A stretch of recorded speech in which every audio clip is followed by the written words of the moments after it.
જે પોલીસ આપણું રક્ષણ કરવા માટે છે તે જ ભક્ષક કઈ રીતે બની શકે? સમગ્ર ગુજરાતમાં ચકચાર મચાવી દેતી આ ઘટના છે।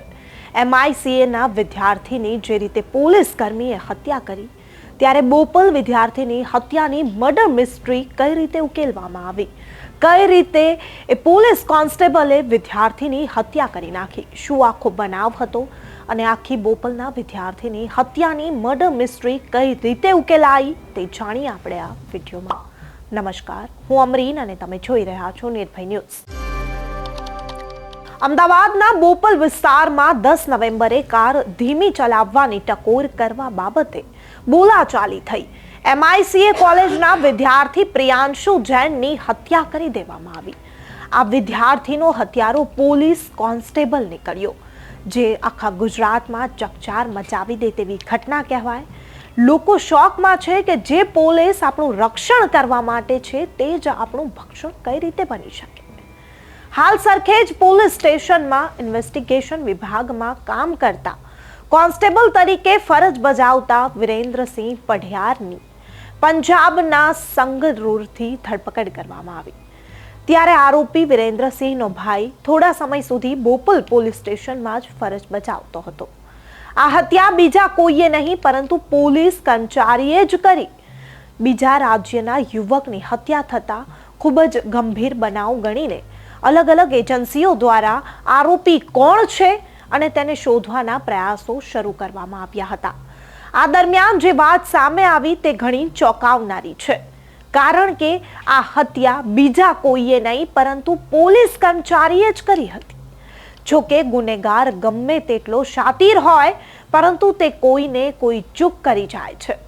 આ પોલીસ કર્મચારી જેણે હત્યા કરી તે પોતાની કાર પર નંબર પ્લેટ નથી, જેના કારણે તે બચી જશે તેવું માનતો હતો, પરંતુ હત્યા કર્યા બાદ તેણે કારની કોઈ મિત્ર સાથે બદલી કરી લીધી। જો કે પહેલા નંબર પ્લેટ વગરની કાર હોવાથી એજન્સીને શંકા ગઈ હતી કે આ કાર કદાચ પોલીસની જ હશે, એટલે તે દિશામાં વધારે તપાસ શરૂ કરવામાં આવી। પોલીસે ટેકનિકલ સર્વેલન્સ કર્યું અને કેટલાક શંકાસ્પદ મોબાઈલ નંબર આ ટાવર લોકેશનમાં એક્ટિવ હતા।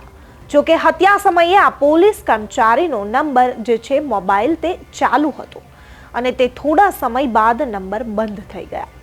ત્યારબાદ CCTV મળ્યા અને તે નંબર પ્લેટ વગરની કાર પણ ત્યાં દેખાઈ હતી। જો કે પોલીસ કર્મીએ નંબર એટલે પોતે જે નંબર બંધ કર્યા હતા તેમાં પોલીસ કર્મચારી કોણ છે તે શોધવાનો પ્રયાસ કર્યો અને તેમાં હત્યારા પોલીસ કર્મચારીની વિગત મળી આવી।